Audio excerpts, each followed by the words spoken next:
So this is what the finished product looks like. We installed 3 pumps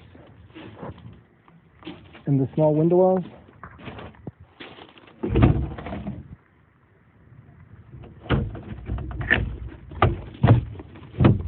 They had water issues.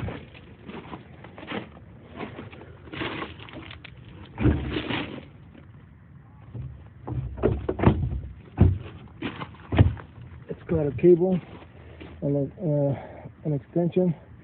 We've got to get an electrician to hook it up for him.